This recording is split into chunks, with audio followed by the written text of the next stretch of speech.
Hello friends, నేను మీ Khan. Welcome back to my YouTube channel Khan మైండ్లోకి స్వాగతం. ఈరోజు ఒక ఇంపార్టెంట్ టాపిక్ గురించి మాట్లాడుకుందాం. ఈరోజు టాపిక్ ఎన్పిఏ. ఎన్పిఏ ఎందుకంటారు? ఎన్పిఏ దేని గురించి అంటారు? మన ఎన్పిఏ గురించి ఈరోజు మొత్తం వివరంగా నేను మీకు కంప్లీట్గా డీటెయిల్ చెప్తాను. ఎన్పిఏ అంటే నాన్ పర్ఫార్మింగ్ అసెట్. దీని గురించి చెప్పాలంటే మనకు కొద్దిగా 5-6 నిమిషాలు తీసుకుంటాను. ఇంకోటి ముఖ్యంగా నేను ఈరోజు ఒక విషయం చెప్పాల్సుకుంటున్నాను. నేను చేసే ప్రతి ఒక్క వీడియోస్, రీల్స్ కానీ, ఏ బ్యాంకు గురించి కానీ, ఏ బ్యాంకుకి సంబంధించిన విషయం గురించి నేను ఎవరికి విరుద్ధంగా, నేను ఎవరికి డిస్అడ్వాంటేజ్ తీసుకోకుండా, నాకు ఇప్పుడు మన ఆర్బీఐ గైడ్లైన్, గవర్నర్ గారు ఇచ్చిన గైడ్లైన్స్ ప్రకారం చాలామందికి ఈ విషయాలు తెలియదు కాబట్టి దీని గురించి నేను నాలెడ్జ్ ఇస్తున్నాను. ఇందులో నేను ఏ బ్యాంక్ నేమ్ కూడా తీసుకోను, బ్యాంక్ నేమ్స్ కూడా చెప్పాల్సిన అవసరం నాకు లేదు. బ్యాంక్ నేమ్ విరుద్ధం కాదు. నేను ప్రజల్లో జస్ట్ వాళ్ళ నాలెడ్జ్ ఇంప్రూవ్మెంట్ చేయడం కోసం ఈ వీడియోస్ చేస్తున్నాను. సో మన టాపిక్లో వచ్చేద్దామా? ఎన్పిఏ అగైన్ చెప్తున్నాను నేను మీకు. Non performing asset. ఈ నాన్ పర్ఫార్మింగ్ అసెట్ అనేది మనకు ఎలా జరుగుతుంది, ఎలా అవుతుంది అంటే దాని గురించి నీకు మొత్తం నేను వివరంగా చెప్తాను. ఎప్పుడైతే మనం క్రెడిట్స్ కార్డ్స్, లోన్స్ తీసుకుంటామో, ఆ లోన్స్ తీసుకున్న తర్వాత మేబీ ఫర్ ఎగ్జాంపుల్ మీరు ఒక మొబైల్ అంటే మీకు బజాజ్ ఫిన్సియర్ అనేది మనకు ఎక్కడైనా పోయినా కానీ మన షాప్స్లో కానీ ఒక మొబైల్ తీసుకోవాలంటే ఫస్టుగా సమ్ అమౌంట్ పే చేసేసి 2 ఈఎంఐస్ పే చేసేసి మిగతా అమౌంట్ బ్యాలెన్సింగ్ వచ్చేసి మనకు బజాజ్ ఫిన్సియర్ కార్డ్ నుంచి కూడా మనం తీసుకోవచ్చు. అలాగే క్రెడిట్ కార్డ్ నుంచి తీసుకోవచ్చు. ఈ విధంగా మనము డెబిట్ కార్డ్ నుంచి కూడా తీసుకోవచ్చు. ఈ విధంగా మనము ఏదో ఒక ఈఎంఐ కంప్లీట్ చేసుకుంటాం. అది మొబైల్ కానీ, ల్యాప్టాప్స్ కానీ ఎక్సెట్రా.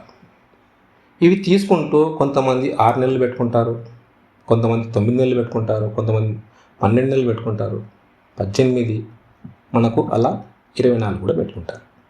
అంటే వాళ్ళ సంపాదన ఎలా ఉంటుందో ఆ సంపాదన దాని గురించి వాళ్ళ బ్యాక్ షోర్స్ అంటే వాళ్ళ ఫ్యామిలీని ఎలా నడిపించుకోవాలి, ఎలా చూడాలి అనే దాని గురించి థింక్ చేసి దాన్ని ఈఎంఐ క్యాలిక్యులేషన్ చేసుకొని తీసుకోవడం జరుగుతుంది.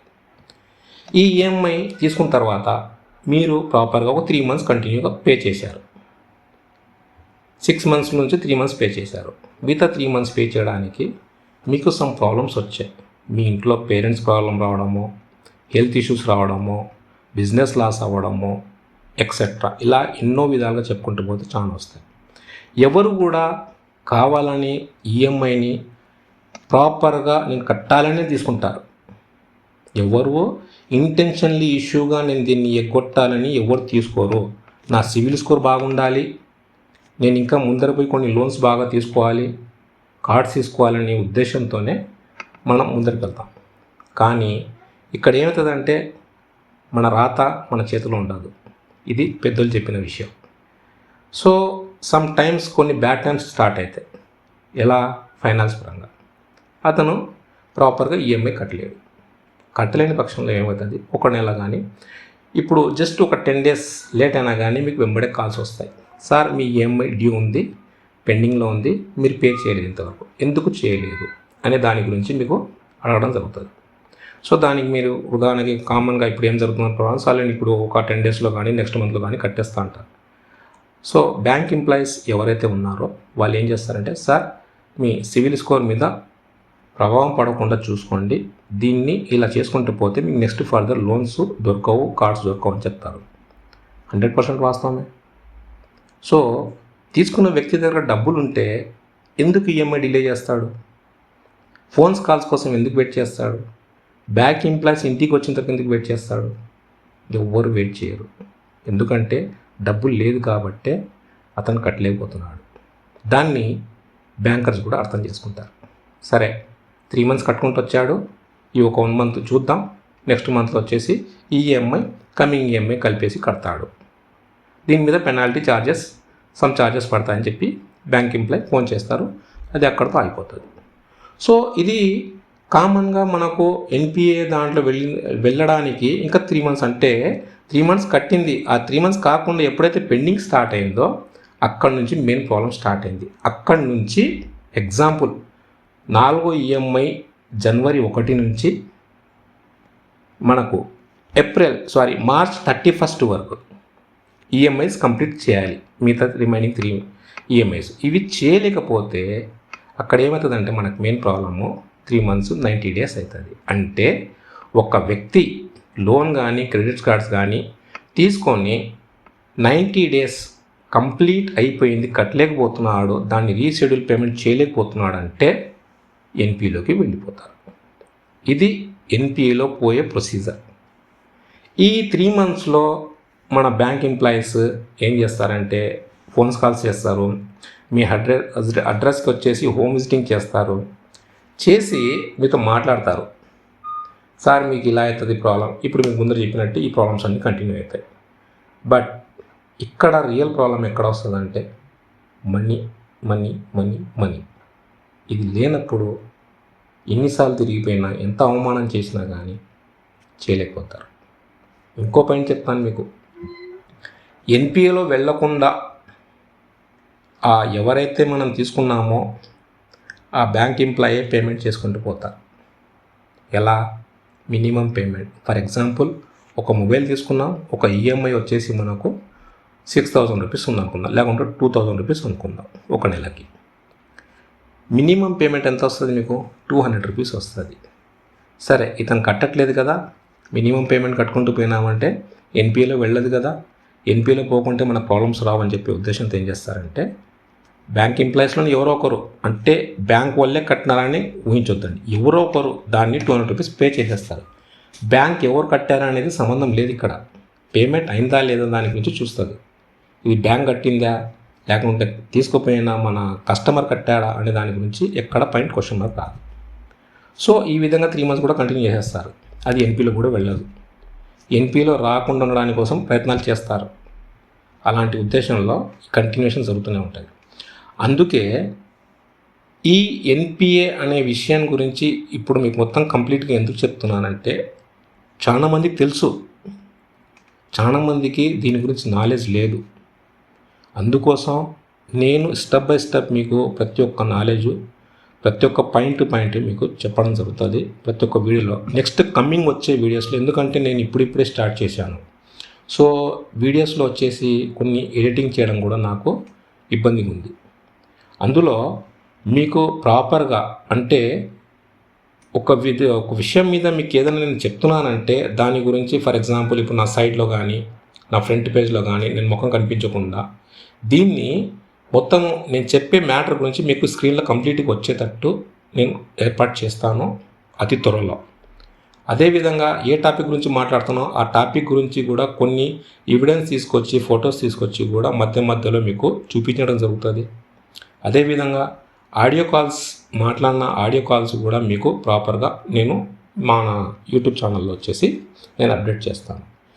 ఎన్పిఏ వెళ్ళిన తర్వాత బ్యాంక్స్కి ఏం ఇబ్బంది అవుతుంది అంటే బ్యాంక్ ఏం నష్టాలు వస్తాయి అంటే దాని గురించి చెప్తాను. ఇప్పుడు కస్టమర్ది అయిపోయింది, బ్యాంక్ది కూడా చెప్పాలి కదా. బ్యాంక్ వచ్చేసి మీకు లోన్ ఇచ్చింది కాబట్టి బ్యాంక్ కూడా నష్టాల్లో రావడం జరుగుతుంది. బట్ ఇక్కడ ఒకటి ఆ ప్రాబ్లం, రెండో ప్రాబ్లం వచ్చేసి రికవరీ చేయడం కష్టమైపోతుంది. మూడోది ఇండివిజువల్గా ఎవరైతే లోన్ తీసుకున్నారో వాళ్ళ సివిల్ స్కోర్ మీద ఇంపాక్ట్ అయ్యి దాన్ని క్రెడిట్ స్కోర్ తగ్గడం జరుగుతుంది. అప్పుడు లోన్స్ ఇవ్వాలన్నా కానీ బ్యాంక్స్ ఆలోచన చేస్తుంది, సార్ లాస్ట్ టైం మీరు తీసుకున్నారు, 3 months కట్టారు, సో 180 days అయింది, 60 days అయింది, 90 days అయింది, 20 days డిలే పేమెంట్ అయింది. ఎందుకంటే దాంట్లో 100% మీకు 7 days 1 week ఇవన్నీ వచ్చేసి ప్రాపర్గా స్టెప్ బై స్టెప్ ఉంటుంది.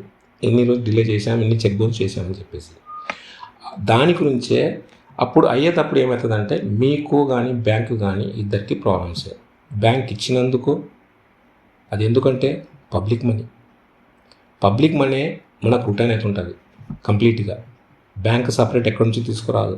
మన పబ్లిక్ డిపాజిట్ చేసే అమౌంట్స్, ఫండ్ చేసే అమౌంట్స్, అలాంటివి ఇన్సూరెన్స్ చేసే అమౌంట్స్, ఇవన్నీ అమౌంట్స్ అంతా వచ్చేసి మనకు బయట క్రెడిట్ కార్డ్ రూపంలో దాని రూపంలో తిరుగుతుంటుంది. ఇది బ్యాంక్కి పబ్లిక్ అమౌంట్ తీసుకున్న బ్యాంక్స్కి వచ్చేసి మనం కాపాడాలి. First point. సో నేను ఇక్కడ మాట్లాడేది ఒకటి, లోన్ తీసుకునేటప్పుడు చాలా జాగ్రత్తగా ఆలోచన చేయండి. ఈ లోన్ నేను కట్టగలుగుతానా లేదా, ఈ లోన్కి నా అర్హత ఉందా లేదా, ఇది తీసుకుంటే ముందర 1-2 సార్లు ఆలోచన చేయండి. తీసుకొని ఆ ఈఎంఐలు కట్టలేక ఈ ఫోన్స్ కాల్స్, హోమ్ విజిటింగ్ జరగడం వల్ల మీకు వచ్చే పరిణామాలు ఎలా ఉంటాయనేది కూడా ఊహించుకోండి మీరే. అది మళ్ళీ చెప్పడం పద్ధతి కాదు. అందుకే 99% చెక్ చేసుకోండి.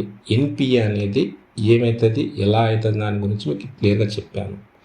దీని తర్వాత రైట్ ఆఫ్, దాని గురించి నేను నెక్స్ట్ వీడియోలో వస్తాను. అంటే ఈ 90 days అయిపోయిన తర్వాత రికవరీ ఏజెంట్స్ మీ ఇంటికి వచ్చి ఎంత ప్రేమ అభిమానంతో వస్తారు, మాట్లాడతారు, ఎలా హరాస్మెంట్ చేస్తారు అనే దాని గురించి నేను నెక్స్ట్ వీడియోలో వస్తాను.